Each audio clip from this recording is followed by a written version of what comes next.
तर कुठल्या जिल्ह्यात किती शेतकऱ्यांनी अजूनही ई-केवायसी केलेली नाहीये आणि किती रक्कम पडू नये आपण पाहूयात ग्राफिक्सच्या माध्यमातून।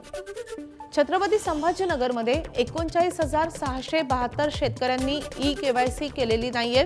त्यांचे 24 कोटी 9 लाख एवढी रक्कम पडून आहे।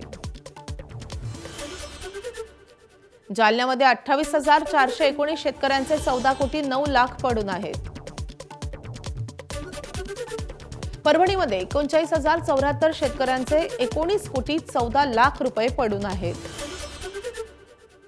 हिंगोलीमध्ये 7,033 शेतकऱ्यांचे 3 कोटी 91 लाख रुपये सरकार दरबारी पडून आहेत। नांदेडमध्ये 50,232 शेतकऱ्यांचे 26 कोटी 94 लाख रुपये पडून आहेत। तर बीडमध्ये 22,801 शेतकऱ्यांचे 12 कोटी 20 लाख रुपये पडून आहेत।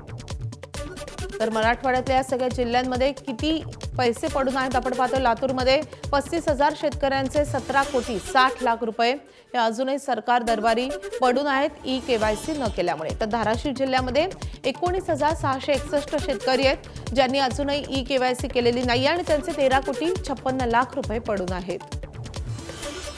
तर मराठवाड्यातल्या 8 जिल्ह्यांमधली ही दयनीय महत्त्वाची परिस्थिती आहे आणि त्यामुळे शेतकऱ्यांनी लवकरात लवकर ई-केवायसी करावी असं आवाहन प्रशासनाने केलं आहे। एबीपी माझा, उघडा डोळे बघा नीट।